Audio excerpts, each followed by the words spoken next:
going to be changing the alternator on a 2015 Camaro SS, so it'll probably be the same on all 5th gens. Now, the first step is very important. Pop the hood.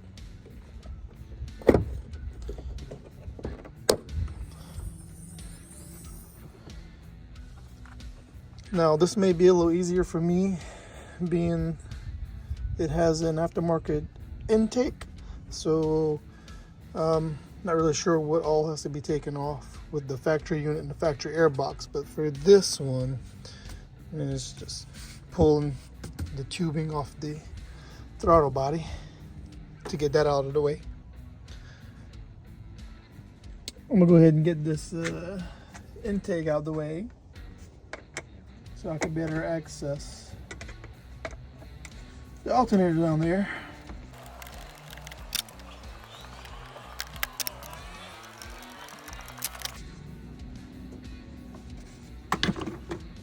That'll be good right there.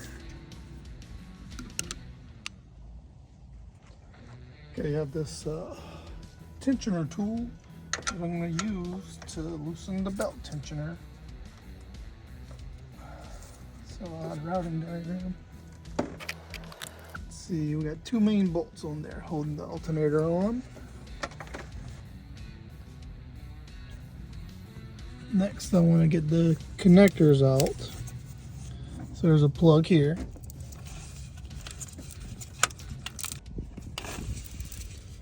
All right, got that out. And then there'll be the power cable on, which I think it's a 1/2-inch bolt. That'll be here. And I do mean 1/2-inch nut.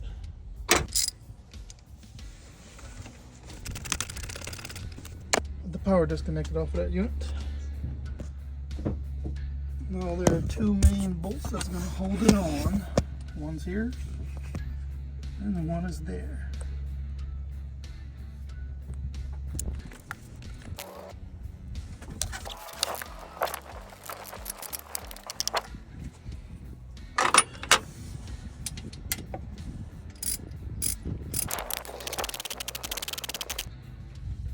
All right, both bolts are loose.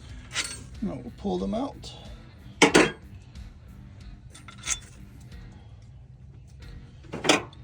Yeah, the bottom is longer than the top. Now it's going to be hard to have my camera set up here, but the alternator it's all free. It's going to come right out now. So I did remove my airbox. I mean, it was disconnecting the connector for the mass airflow sensor and 1 nut holding the whole box in. Then I wiggled a good bit on the alternator, and now I can get it out. Now, I do have a replacement, but I'm deciding I'll go get this tested just to be sure before I put the new one on. Now, and something else I am noticing on this particular model is that there's no, the reservoir for the power steering pump isn't right here.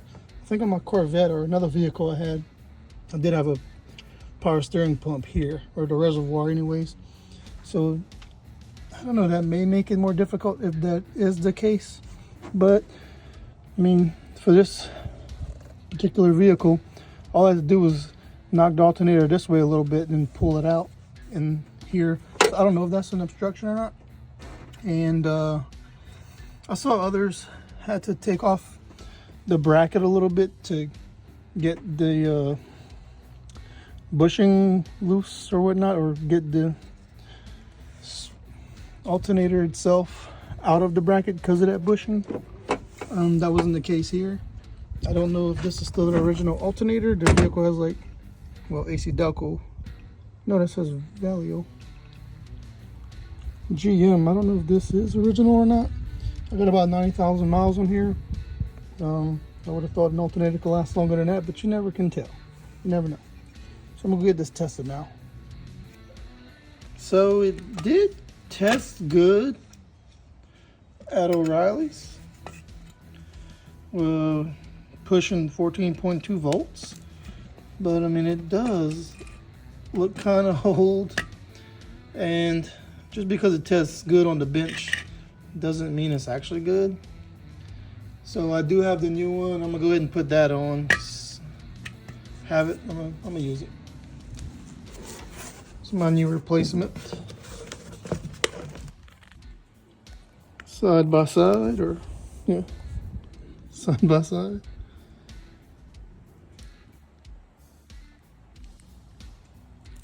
All right, the plan is essentially to get this on in the reverse order.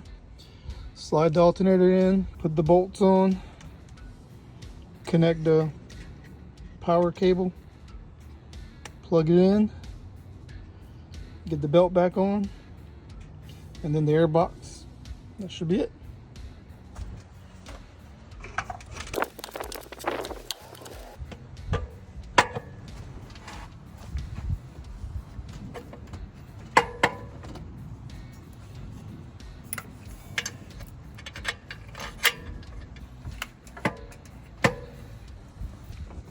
All right, the alternator is in. I need to tighten up the bolts. Now that bushing here could be a little pain, but it could be tapped either way, and that helped it a little bit.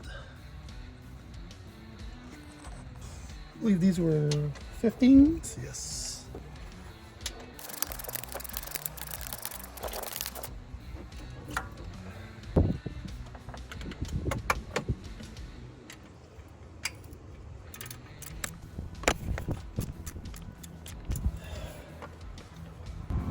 That power cable can go back on, and 1/2 inch work for that, or possibly a 13.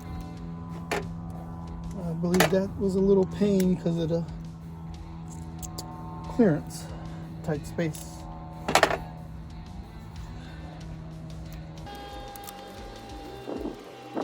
When they ask what those fingers do,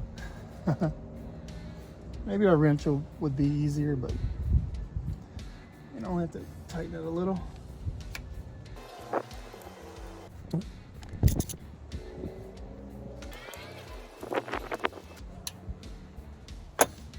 That's tightened.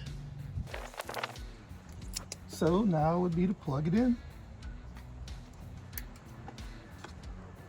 And let's see if I can remember how the belt went on. About like this.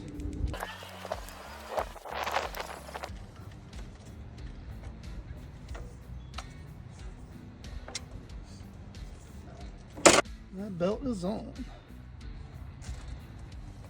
Now the last thing to do is get my air filter back in. Airbox filter.